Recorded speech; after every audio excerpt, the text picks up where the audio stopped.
Alright, Shalom. Before I start, I want to give all honors and glories and praises to Yahweh, Bahashem, Yahweh Shai, Bahashem, Yahweh Kakodash, Yahweh, which is the one true name of the Heavenly Father, Yahweh Shai, who the world ignorantly calls Jesus Christ, but his one true name is Yahweh Shai.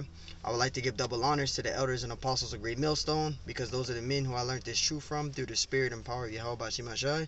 Peace, blessings, salutations to the hopeful elect, and shalom to you, sincere brothers scattered abroad, pushing forth this word in truth and sincerity.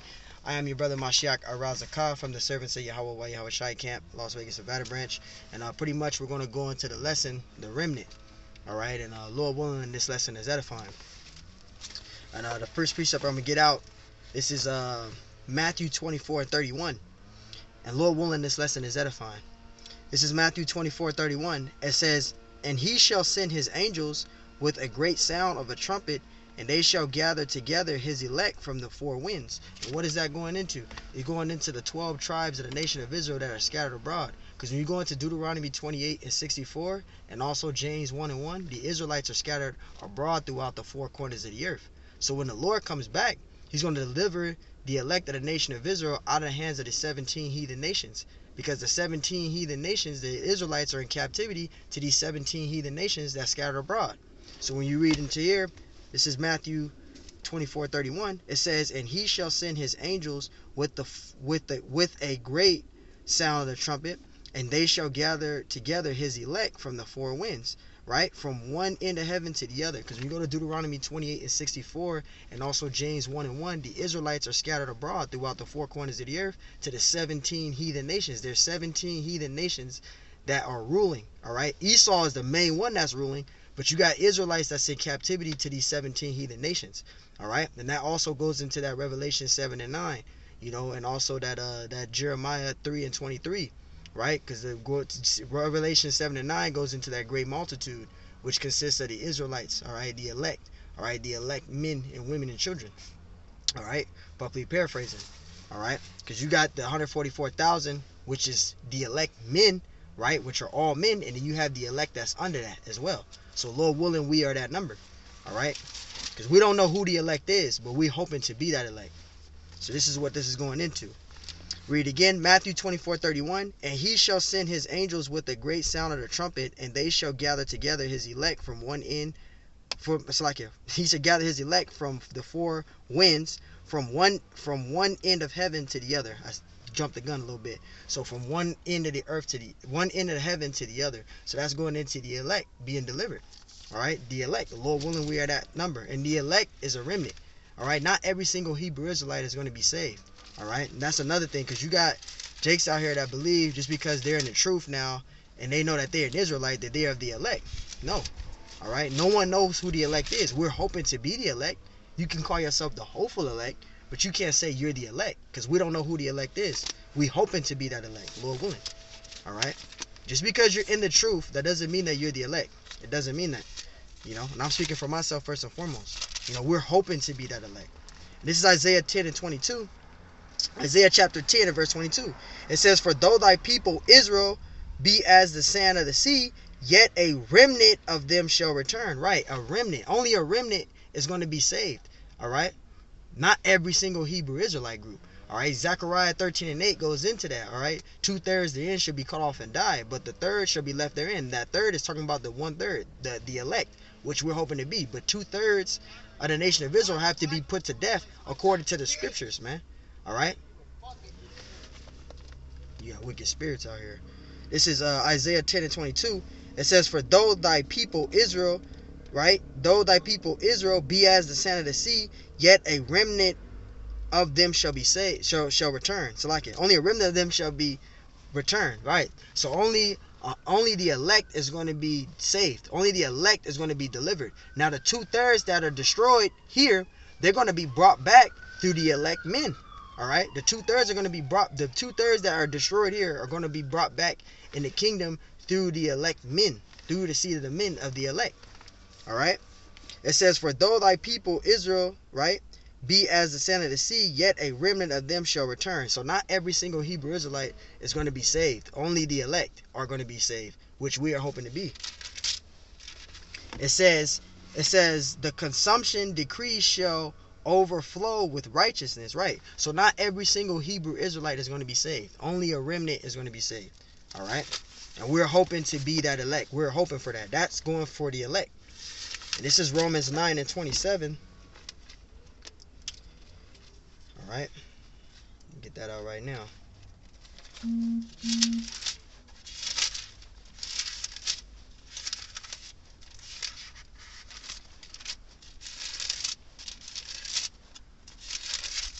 This is Romans 9 and 27. It says Esaias also cried concerning Israel, and Esaias is talking about Elijah. All right? Elijah the prophet.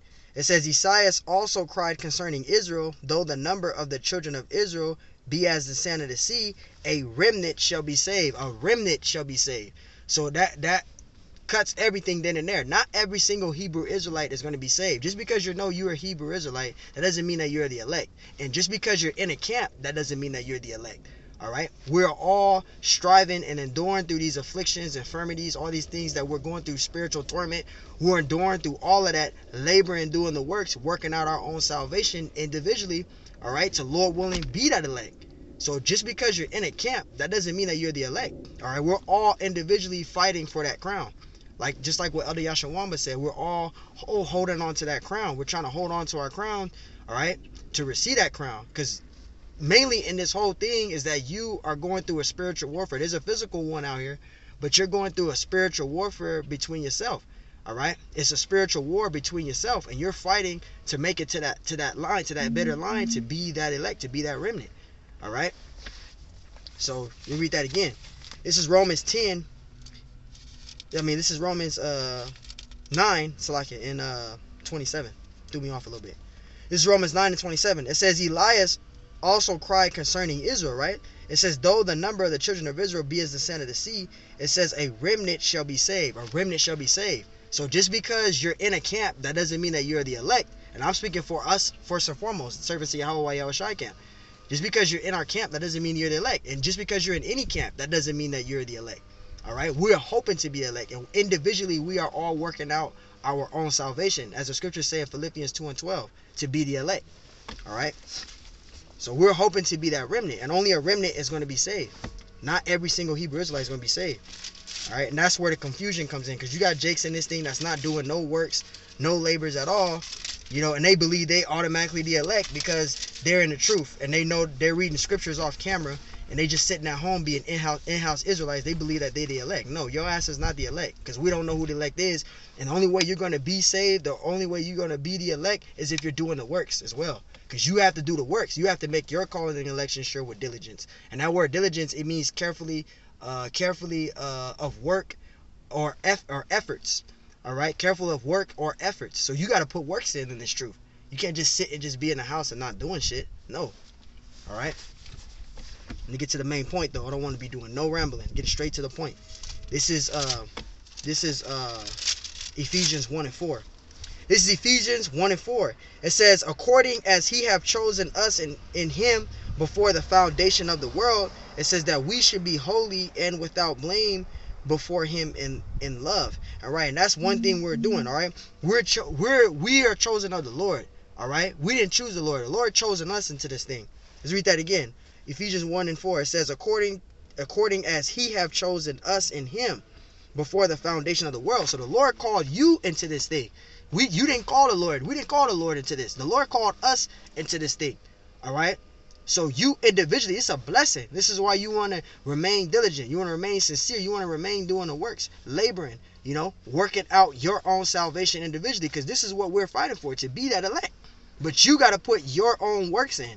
You can be under brothers. This is why I say all the time, you can be under brothers all day.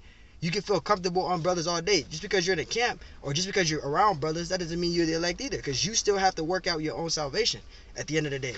That's what this is about. So the Lord called you, chosen you into this thing. All right, you didn't choose him. He chose you. The Lord chose you into this thing, and he can take you out of the truth as well. All right. This is Ephesians 1 and 4. It says, according as he have chosen us in him before the foundation of the world, that we should be holy and without blame before him in love. Right? So we want to be working out our own salvation individually, repenting, examining ourselves, right? Doing the work and conducting ourselves as Israelite men, following the men of the Lord, who are the elders and apostles of Great Millstone, examining ourselves, prepping ourselves up for the Lord's second coming. Because that's the whole point of you being in this truth for anyway. It's prepping yourself up in this thing to be saved. All right? You want to be blameless in this thing as well. All right? That's why it's going into that. It says that we should be holy and without blame before him in love. Right? You want to be blameless in this thing. All right? You want to be making sure you're on point doing the things that you're supposed to be doing while you're in this truth, man. All right? And Salakia for the rambling. This is 2 Timothy 2 and 10, man. This is 2 Timothy chapter 2 and verse 10. It says, therefore I endure all things for the elect's sake. See? For the elect's sake. All right? That's talking about the elect, the remnant. All right? It says that they may also obtain salvation, which is in Yahushua. And that's where our salvation, that's our reparations. Yahushua is our reparations. He's going to save the elect of the nation of Israel, which we are hoping for. We are hoping to be that elect, to be saved, to be delivered, man. All right? And Yahushua is coming back for the elect. That's our reparations. Not Esau's gun. Not his bulletproof vest. Not him giving us 40 acres of land. All right? None of that. All right? Let's read that again. This is 2 Timothy 2 and 10. It says, therefore I endure all things for the elect's sake. All right? For the elect's sake, that they may also obtain salvation, which is in Yahushua, with eternal glory. Right? Because Yahushua, when he comes back, he's going to deliver, when he make his second coming, he's going to deliver the elect of the nation of Israel out of the hands of these 17 heathen nations. All right? Because the Israelites are in captivity to these 17 heathen nations, starting from Esau first. All right? Esau on down. All right? So Yahushua, when he's come back, he's going to deliver the elect of the nation of Israel. And we're going to be changed. He's going to come. He's not coming back as a man either. All right? Isaiah 47 and 3. He's coming back in a chariot. And he's not coming to do peace. He's coming with a sword. So he's going to tear shit up here too, but he's going to deliver the elect of the nation of Israel, man. Which we're hoping for, man. Which we are hoping for. It says, therefore I endure all things for the elect's sake, that they may also obtain salvation, which is in Yahushua with eternal glory.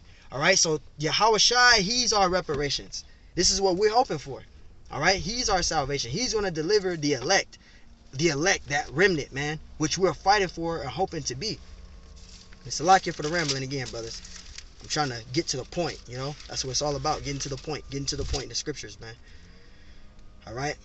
This is, let me get this out. 2 Peter 2 and 10. All right. This is 2 Peter 1 and 10. 2 Peter 1 and 10. It says, wherefore the rather, brethren, give diligence to make your calling and election sure. Right. It says, for if ye do these things, right. It says, if ye do these things, it says, ye shall never fall. Right. And remember, we went into the meaning of that word diligence. All right. And that word diligence, it goes into what? Carefully of work or efforts, man. Carefully of work or efforts. So we're laboring in this thing. You want to make your calling and election sure with diligence, man. All right. Salakia.